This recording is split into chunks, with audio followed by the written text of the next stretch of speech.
Welcome to the setting out room. Okay, you lot, once again, I am in the church. So that is why I'm using my church voice. So it's actually lunch break, so we're going to make this quick. I am going to be setting out for the next 3 or 4 weeks, 2 or 3 weeks, some amount of weeks. So for the next few weeks, I'm going to be with Craig in the setting out room, doing the next round of setting out for the chapter house. So the next few videos are probably just going to be videos of me drawing various things. We're going to get into some geometry and some site work and some drawing, less stone carving. So this is quite a short and sweet video. I'm going to be setting out some tracery panels, and I'm just going to take you guys up on site, show you what we're doing, do the drawing, make the template, and just talk you through the process. As with a lot of my videos, it's just going to be me setting up the camera, getting on with my job, doing a voiceover. I can't talk about what I'm doing a lot in the moment because I'm busy doing the thing that I'm doing. So I just tend to set my phone up, get on with my job, and then I will add some voiceover. So if you don't want to hear my wonderful dulcet Grimsby tones, then just put it on mute and you can just watch me getting on with my job on the cathedral. But if you are interested to know what I'm doing and why I'm doing it, then I will explain it as we go along. Let's go. Good morning, kids. Once again, you join me bright and early before anybody else is up here on the top of the scaffold on the chapter house at Lincoln Cathedral, because today I'm going to be setting out 2 of these replacement tracery panels. So on the first phase of works up here, if you can, around the other side of this pinnacle, that's the pinnacle that me and Craig built all the way up there. Isn't it lovely? So these tracery panels wrap all the way around the building at gutter level. So in there is the gutter. And we replaced a run of these on the other side. So I have already done the drawing for these. So the plan is to do a plastic base mold from the drawing that I did last year, or 2 years ago, whenever I did it, and kind of bring it up, hold it up against here to make sure that they're all the same, because technically they should all be identical all the way around.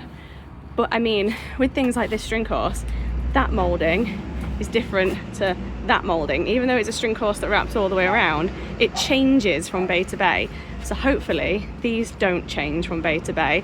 These look like they were pretty much all replaced in the Victorian phase of works. We can tell from the type of stone. It's this Ancaster type stone that we affectionately refer to as biscuit bed. So because they were all replaced kind of at the same time, hopefully they're all pretty uniform. So if the original template that I used from the panels around there matches the panels here, I can just make 2 more templates for these 2 replacements. Then I won't have to redraw the whole thing, which will take quite a while because there's quite a lot of geometry involved in these. So yeah, that is the plan. So these are the 2 that are being replaced. Got one here, it's a sort of, I don't know if you can see, there's a joint there, so there's sort of half a one and a full one, and then a full one and a half a one, so they sort of mirror each other. These are being replaced. You can see the stone is shattered. Look at that, that's awful, that, isn't it? Just shattering stone. So the reason that these panels are in such bad nick and things like this, the reason that things like this have happened, oh gosh, that's awful, that just wants to fall out, is because back in the 1920s, well, starting in the late 1800s, when they started introducing Portland cement, so the horrible grey cement that looks like this, horrible grey, extra hard, non-breathable cement that traps the moisture in the building. The moisture has to escape somehow. It cannot escape through the pervious lime-based mortar, because we've replaced our lime-based mortar with horrible Victorian grey Portland cement. How does the moisture come out? It comes out through the stone, and when it comes out through the stone, this happens. So this is why in solid stone construction we need to be using lime-based mortars, hot lime-based mortars, that allow the moisture to come out through the joint and not escaping through the stone, because once the stone is saturated, when you get the freeze-thaw process, it will just completely shatter the stones, and that is what is happening here. Shattering from moisture ingress. So back in the 1920s, they actually decided to redo the gutter. So it's the gutter in there. I'll try and don't know if you could see, but it's the gutter behind there, and they lined the gutter completely in cement. Behind these panels, they lifted the panels, did loads of work, and behind these panels is all just horrible grey cement. And then they pointed it, grouted it in this horrible neat grey cement, so that is trapping the moisture in, and obviously the moisture is now coming out through the stones. Not good. So once I have been on site and taken a few measurements to figure out the length of the panels, the height of the panels, just to see if the overall dimensions of the stone match the template that I already have from the previous phase of works, I then have to haul up to the setting out room. The setting out room is in the triforium level of the cathedral, so doing setting out is a real leg workout because I will be up and down stairs all day, but I love the setting out room. And look at all this cool graffiti that is just outside. Brilliant. This is our beautiful setting out room. Don't really have much to say about this other than it's a lovely space with nice big windows, some furniture that I made Craig carry up here, and this is where I do all of my drawings, where we do all of our setting out for everything in the cathedral, and the view off the triforium is stunning. And when they play the organ, when they have organ practice every morning, the organ loft is actually next to the setting out room, and it sounds incredible. So about 2 years ago, 3 years ago, wow, I set out some quatrefoil panels, some tracery panels on the other phase of works, the first phase of works on the chapter house. So these are about kind of 2 bays around the other side of the chapter house, and usually in cathedral world, like a string course or a weathering, 2 meters away from each other could change shape. Like, it's wild. There is no consistency. On the same run of string course, at one end it'll be one profile and at the other end it'll be another profile. But in an unprecedented turn of events, I've just been up, done loads of measurements, taken some points, measured those points against the existing ones, and it looks like these tracery panels are exactly the same as the ones that are in, so I can use the same drawing, so I don't have to redraw this. That has saved me days. That has saved me days of setting out in order to do all of this and figure it all out, so that is incredible. In fact, it was so satisfying. I went up on site, measured the height of the stone that's there, came down, measured the drawing, exactly the same. 5'10", look at that. I love it when that happens. I don't know if anyone will really appreciate how incredible it is in cathedral world, where you have a perfect drawing and you think, I'll just check that against what's on site. It is always different. So checking it against what's on site and having it bang on is so pleasing. Also, so the ones that are there, they were really damaged. So these represent my 2 tracery panels that are on site. They're really damaged kind of across this joint, so it's kind of hard to get a super accurate measurement. So you kind of just getting the best you can, coming back, comparing it to the drawings. This is what I got. This adds up to 1482. When I measure it against the drawing, what I need adds up to 1480. So they are only 2 millimeters difference, which in across a few meters, across a big space, that's nothing. 2 millimeters, I can lose 2 millimeters across 2 joints. So that's perfect. I'm absolutely chuffed, you guys. I don't know if you can tell.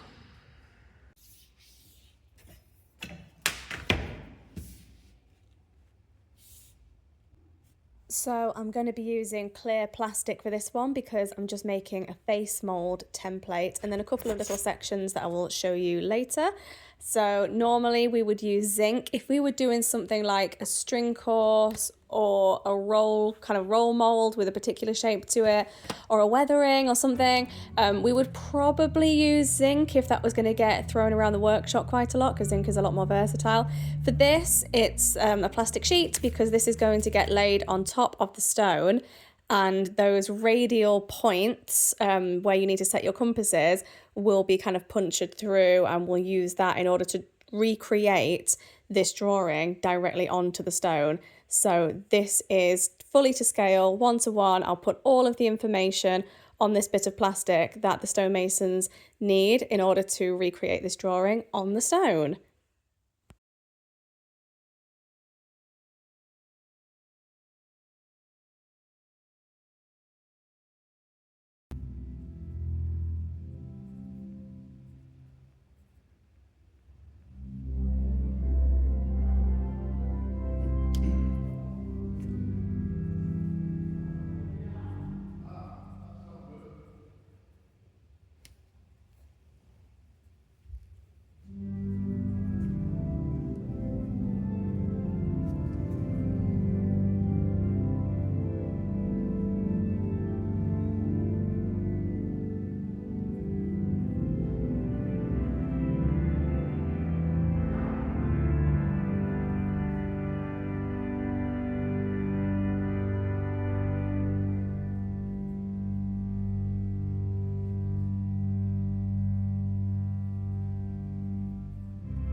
Right, that's quite enough organ for one day. It is really nice to be up here in the Triforium listening to them practicing the organ though.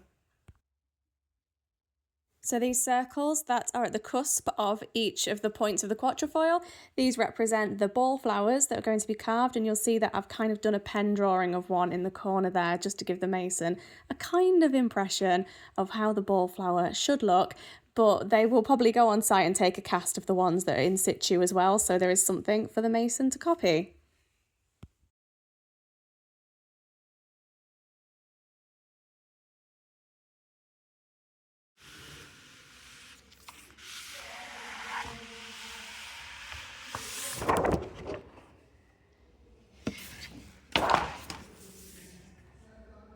Right, so this is our face template done.